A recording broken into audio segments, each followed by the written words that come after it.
오늘 기도 얘기를 할 건데요. 기도가 얼마나 중요한지 제 딸의 이야기로 시작해 보려고 합니다. 제 딸은 이제 40살이 됐는데요. 여름방학 때 대학생 때부터는 계속 단기 선교를 다니곤 했습니다. 중국, 멕시코, 터키에, 인도네시아, 또 네팔 등 여러 나라에 단기 선교를 갔다 오면 또 그 중에 누군가는 간증하고 그런 일들이 있잖아요.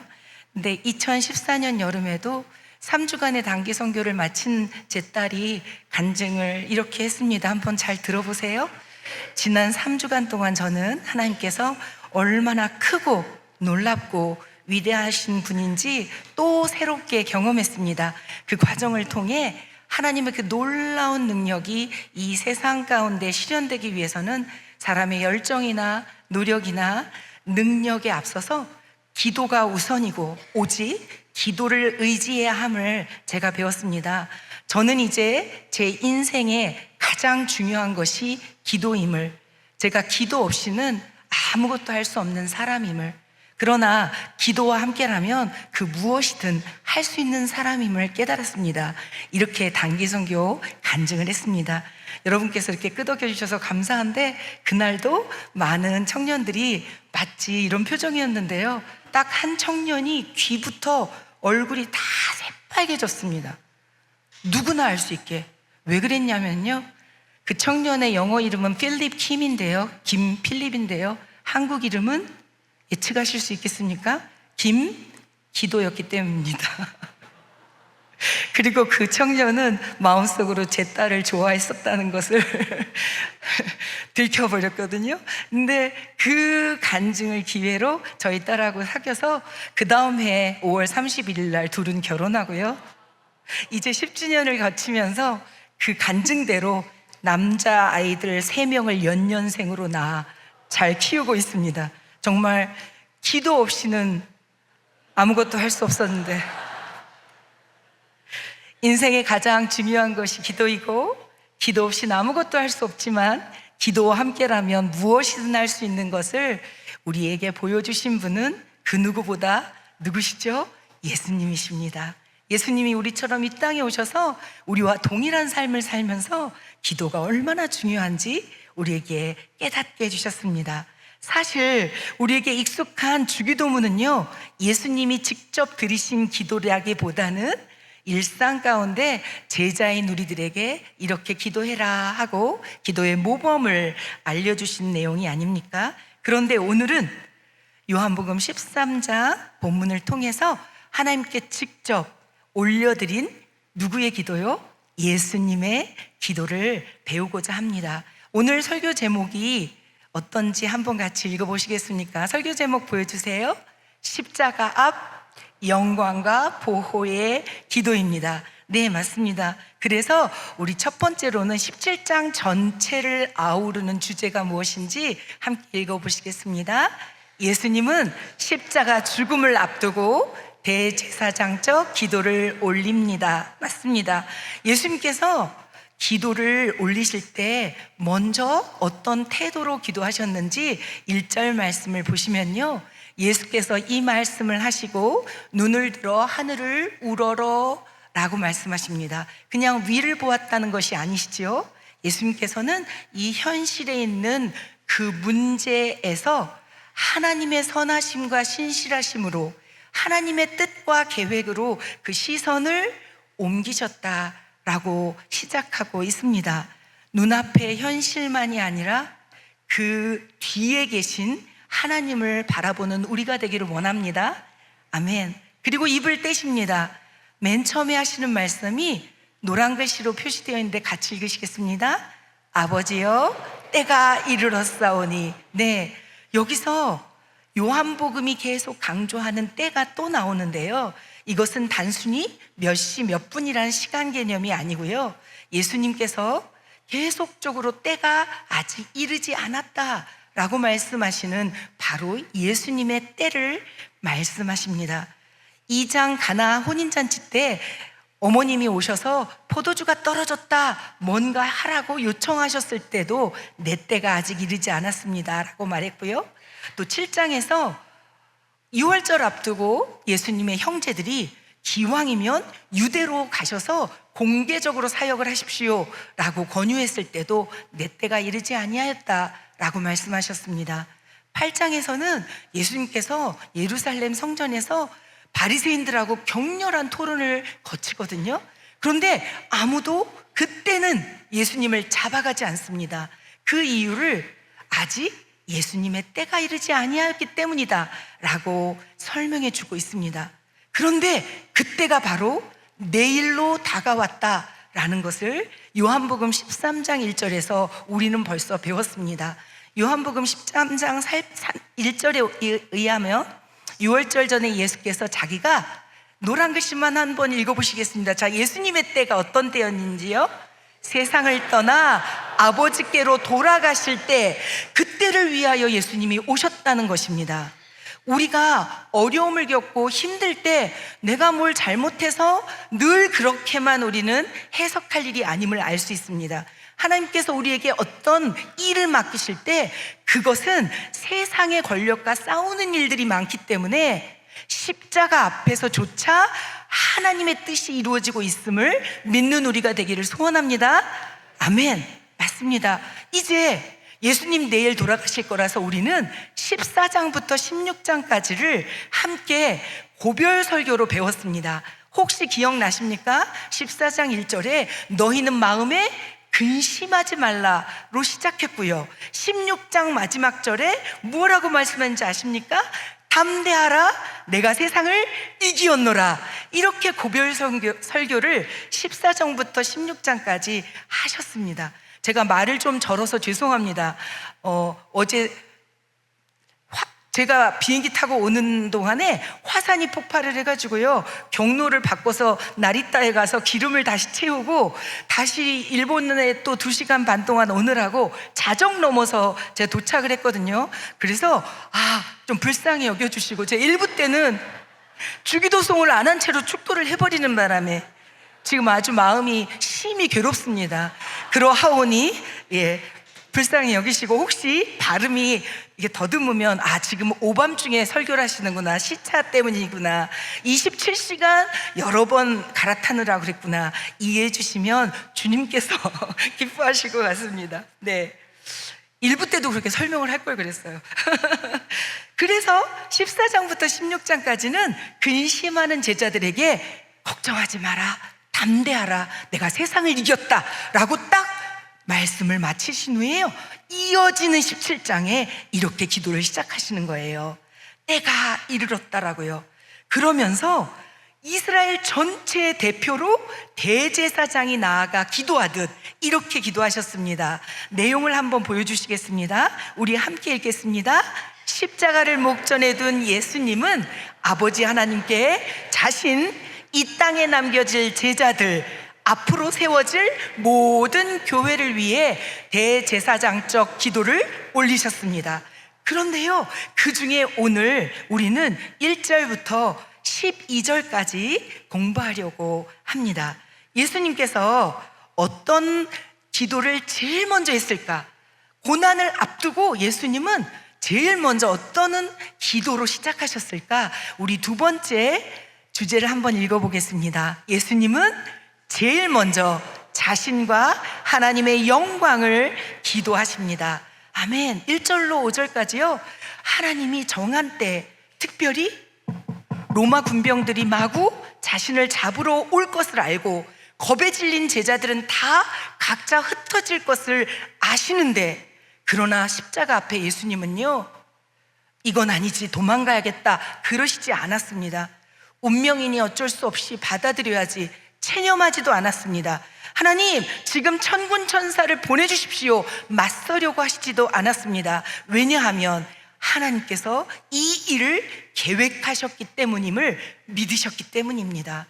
예수님은 십자가 앞에서 도망하지도 체념하지도 맞서지도 아니하고 자기의 생각을 다 내려놓으시고 하나님만 바라보시며 그의 영광, 하나님의 영광을 구하고 계십니다.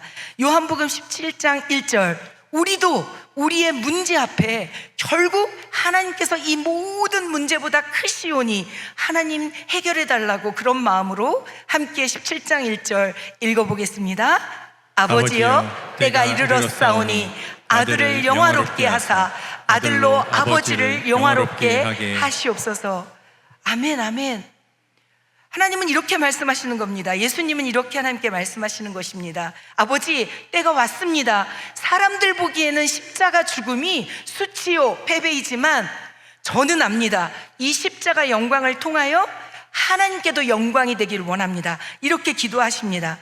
2절에서도 동일하게 하나님께서 주신 모든 권세를 결국 하나님이 원하시는 영생 주도록 그렇게 기도하십니다. 2절을 제가 읽어보겠습니다. 아버지께서 아들에게 주신 모든 사람에게 영생을 주게 하시려고 만민을 다스리는 권세를 아들에게 주셨음이로소이다. 하나님께서 모든 권세를 예수님께 주신 이유가 무엇이라고 하시는 것입니까? 우리에게 무엇 주시려고요? 영생이요. 결국 하나님이 영광을 받으시는 것은 한 사람 한 사람, 하나님께서 택한 사람이 영생 얻게 되는 것이 곧 영광임을 말씀하고 계십니다. 여러분, 영생하면 어떤 것이 떠오르십니까? 죽고 난 이후에 천국에서 영원히 사는 것, 우린 이렇게 보통 생각하지요. 그런데 예수님께서는 십자가 앞에 그 영생을 위하여 모든 어려움을 겪어내시면서 영생은 이런 거다, 죽어서 천국에서 누리는 것이 아니라 이 자리에서부터 누린다 라고 말씀하세요. 영생이 무엇인지 3절 같이 읽어보겠습니다. 영생은 곧 유일하신 참 하나님과 그가 보내신 자 예수 그리스도를 아는 것이니이다. 아멘. 여러분, 영생이 뭐라고요? 하나님 그리고 예수님을 아는 것, 그것이 곧 영생이라고 말씀하십니다. 옆에 분에게 한번 축복해 주시겠습니까? 하나님과 예수님을 아는 것이 영생이랍니다. 네, 여기서 기노스코라고 표현되는 아는 것이 무엇이냐, 이것을 통해 여러분은 자신이 영생을 얻었음을 확인하실 수 있는데요. 첫 번째, 예를 들어서 이 사진을 보여드리려고 하거든요. 이번엔 글씨가 없어야 하는데 또 있네요. 워낙 이분은 누구인가요? 이렇게 말하려고 했었거든요. 그런데 손흥민 이렇게 쓰셨어요. 네, 저 놀라운 기록을 세운 손흥민이 토트넘에서 LAFC로 이적했잖아요. 이번 한 주간 엄청났습니다. 혹시 여러분 손흥민을 아시는 분은 고개를 끄덕여 주시겠습니까? 다들 아시네요. 옆에 분에게 한번 물어보세요. 진짜 손흥민하고 아는 사이세요? 왜 웃으시죠? 우린 다 정직하니까요. 네, 손흥민에 대한 정보는 알지요. 손흥민에 대하여는 많이 압니다. 하지만 손흥민 전화번호 있으신 분? 없군요. 네, 실제 만나서 대화 나눠보신 분? 더 없군요. 밥을 없어요. 네, 혹시 같이 기쁜 일, 어려운 일을 나눠보신 적, 같이 겪어보신 적, 극복해보신 적 있나요? 없습니다. 그래서 우리는 손흥민하고 아는 사이세요? 할 때는 답을 못합니다. 그럼 이제 옆에 분에게 물어보시겠어요? 예수님을 아십니까? 옆에 분에게 한번 물어보시고 답도 들어보세요. 하나님을 아십니까? 네, 우리는 손흥민하고 아는 사이는 아닌데 하나님과 예수님과 아는 사이라고 여러분 답변하셨습니다. 맞습니다. 하나님을 안다는 의미는요, 하나님에 대해서가 아니라 개인적으로 하나님과 인격적 관계를 맺는 것입니다. 오늘도 여러분은 하나님을 아시기에 하나님을 찬양하신 줄로 믿습니다. 나를 통하여, 나의 입술을 통하여 그렇게 우리는 하나님을 알 뿐만 아니라 그에게 영광 돌리는 존재임을 감사합니다. 아멘이십니다. 한 가지 더 예를 들고 싶습니다. 아까 말한 그 딸은 40살이 됐는데도 저의 미역국을 좋아합니다. 그런데 맨날 이렇게 말합니다. 엄마가 준 레시피대로 미역국을 끓여도 그 맛이 안 나요. 엄마 왜? 라고 말하거든요. 근데 전 답이 이게 아닌가 싶어요. 레시피는 글자로 쓰여진 정보에 불과하지만 사실 걔가 좋아하는 미역국, 엄마 미역국은요, 우리 사이에 기나긴 사랑의 관계와 그 순간순간을 잊지 못할 추억과 함께 끓여진 미역국이거든요. 그래서 우리 둘이 미역국 끓이면서 물에 불 커, 오늘 어떤 일이 있었어? 이런 얘기도 하고, 엄마하고 모든 얘기할 수 있으니까 뭔가 털어놔. 오늘 왜 기분이 안 좋은데, 이 모든 것이 합쳐진 그 미역국이었기 때문인 거 여러분 모두가 공감하실 것입니다. 그래서 말씀에서 배운 하나님이라고 해서 우리가 다 아는 것이 아니라요, 함께 읽어보겠습니다. 말씀에서 배운 하나님을 내가 직접 예배하고 기도하고 사랑을 나누며 교제할 때 비로소 우리는 하나님을 알게 됩니다. 아멘이시죠? 그러므로 여러분, 우리가 어떻게 하나님께 영광을 돌리냐면요, 우리가 하나님을 알고 더 깊이 알고 더 많이 알고 예수님의 그 은혜에 늘 더 감격하고, 그러면서 우리는 하나님께 영광을 돌릴 수 있고요, 그렇게 하시기 위하여 예수님이 이 땅에 오신 줄로 믿습니다. 그 절정이 바로 십자가의 예수님이 아니시겠습니까? 얼마나 우리를 사랑하는지 그것을 보여주기 위해 기꺼이 아들께서 십자가에 죽으신 줄 우리는 너무 그 감격함을 알고 있습니다. 여러분, 4절과 5절에서도 예수님은 다시 한번 자신과 하나님의 영광을 이렇게 구합니다. 아버지께서 내게 하라고 주신 일, 그것이 무엇이라고요? 온 세상 사람들로 하여금 하나님이 누구신지, 하나님이 얼마나 그들을 사랑하는지, 그래서 하나뿐인 아들까지도 아끼지 아니하고 죽게까지 그렇게 사랑하신 것을 알게 하는 일, 그것을 내가 이루어 아버지를 이 세상에서 영화롭게 하였사오니, 예수님은 이 땅에서 할 일을 다 하셨다는 것입니다. 이제 십자가 지시고 부활하고 승천하신 그 이후에 지금 2000년 후에 우리가 하나님을 알고 예수님을 알게 하는 이 일, 그것은 하나님께서 하실 일이라고 맡겨드리고 있습니다. 우리 17장 4, 5절을 함께 천천히 읽어보겠습니다. 아버지께서 내게 하라고 주신 일을 내가 이루어 아버지를 이 세상에서 영화롭게 하였사오니, 아버지여, 창세전에 내가 아버지와 함께 가졌던 영화로서 지금도 아버지와 함께 나를 영화롭게 하옵소서. 어떤 죽음인지가 중요한 것이 아니라 그 죽음을 계획하신 하나님의 구원 사역의 절정이라는 것을 다시 한번 말씀하고 계십니다. 예수님은 순종하심으로 하나님께 영광을 돌리셨습니다. 특별히 십자가 고난과 부활을 통해 택한 자들, 세상에서 따로 뺀 자들에게 영생을 주셨습니다. 하나님의 능력과 사랑이 이 세상에 알려졌고 하나님의 영광이 드러났습니다. 이 놀라운 영광이 온전하게 응답되었음을, 영광을 받아달라는, 영광스럽게 해달라는 예수님의 기도가 완벽하게 응답되었다는 것을 빌립보서 2장 8절로 11절까지 정확하게 말씀해주고 계십니다. 예수님이 십자가 앞에 드린 영광의 기도는 이렇게 응답되었습니다. 함께 읽겠습니다. 사람의 모양으로 나타나사 자기를 낮추시고 죽기까지 복종하셨으니 곧 십자가에 죽으심이라. 이러므로 하나님이 그를 지극히 높여 모든 이름 위에 뛰어난 이름을 주사 하늘에 있는 자들과 땅에 있는 자들과 땅 아래에 있는 자들로 모든 무릎을 예수의 이름에 꿇게 하시고 모든 입으로 예수 그리스도를 주라 시인하여 하나님 아버지께 영광을 돌리게 하셨느니라. 아멘. 그 하나님의 영광을 돌릴 수 있는 이 많은 제자들을 하나님께서 계속적으로 이 땅 가운데 지금도 예수 그리스도가 누구신지를 알게 하심으로 그렇게 만들어내고 계십니다. 이제 6절부터 12절까지 하나님의 영광을 위하여 기도하신 예수님은 이렇게 남겨질 제자들을 위해 기도하십니다. 같이 읽겠습니다. 예수님은 세상에 남겨질 제자들을 보호해달라고 간구하십니다. 여러분, 예수님은 이제 십자가에 죽으시고 하늘로 승천하신 그 이후에 어디 계시죠? 예수님의 우편에서 이 제자들을 위해 기도하실 것입니다. 그러나 이 세상에 남겨질 제자들을 생각하면 예수님은 마음 가운데 근심이, 염려가 있으실 수 있습니다.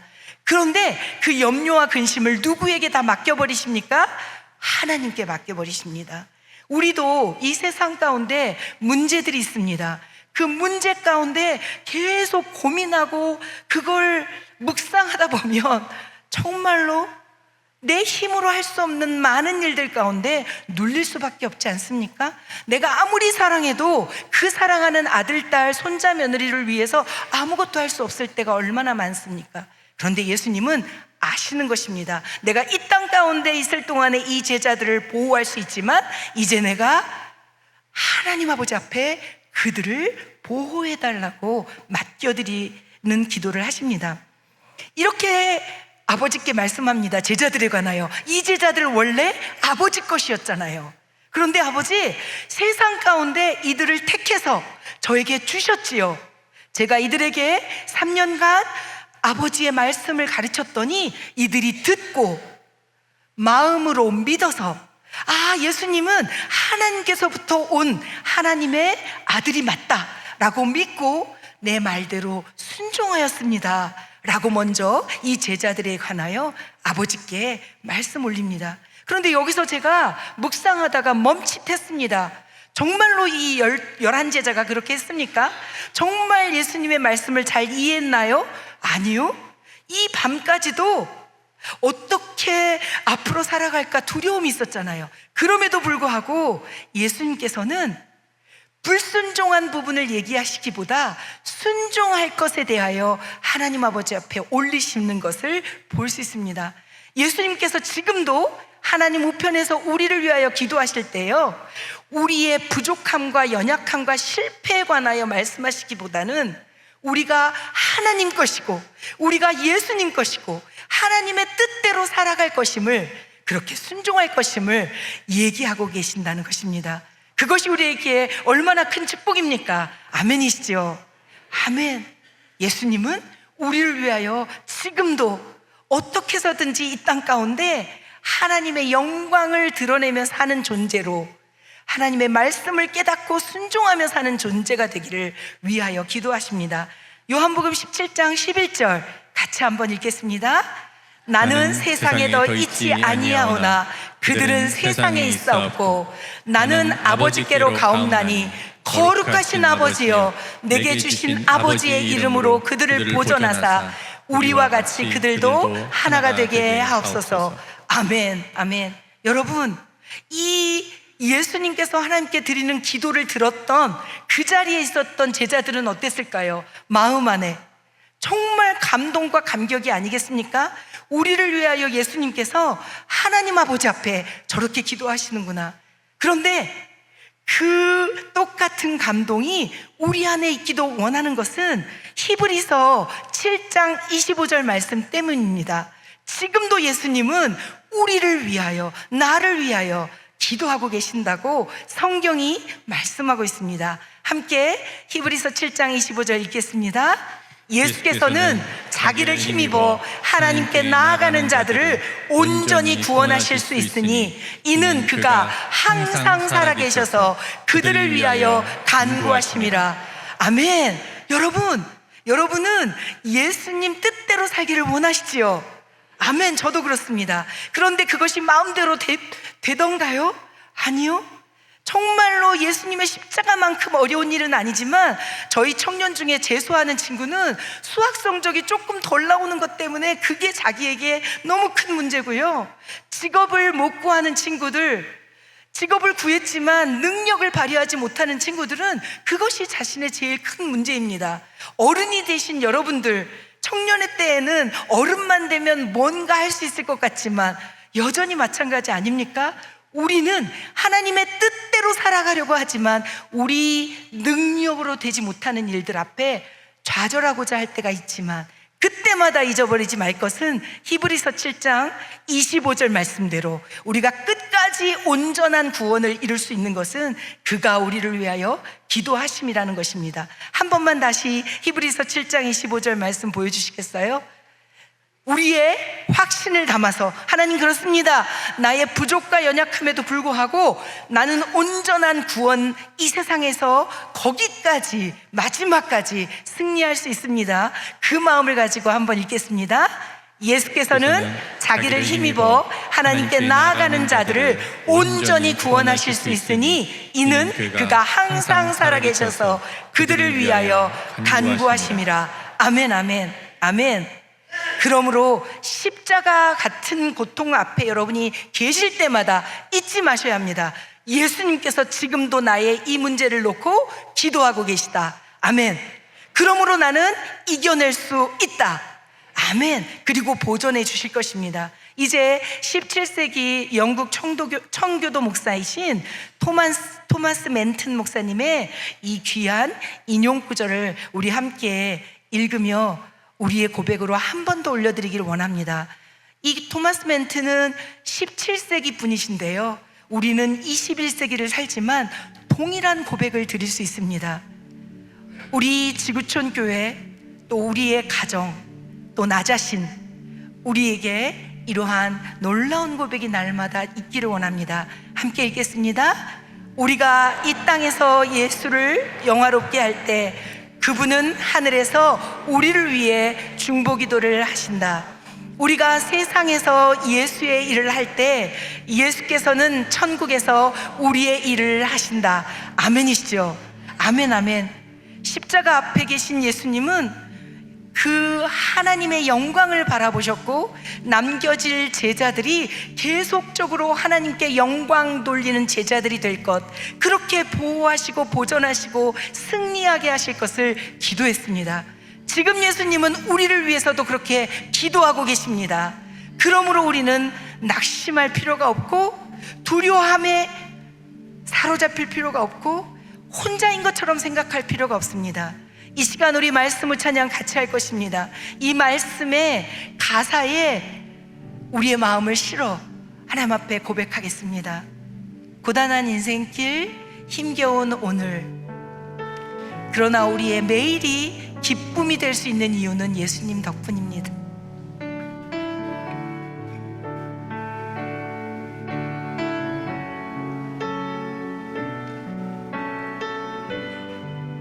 찬양하시겠습니다. 고단한 인생길, 힘겨운 오늘도 예수 내 마음 아시네. 지나간 아픔도 마주할 세상도 예수 내 마음 아시네. 한 번 더 하겠습니다. 고단한 인생길, 힘겨운 오늘도 아무도 몰라줘도 예수 예수님은 내 아십니다. 마음 아시네. 지나간 아픔도 마주할 세상도 예수님 기도하십니다. 예수 내 마음 아시네. 아버지를 향하여 믿음의 눈 들어 주를 보리.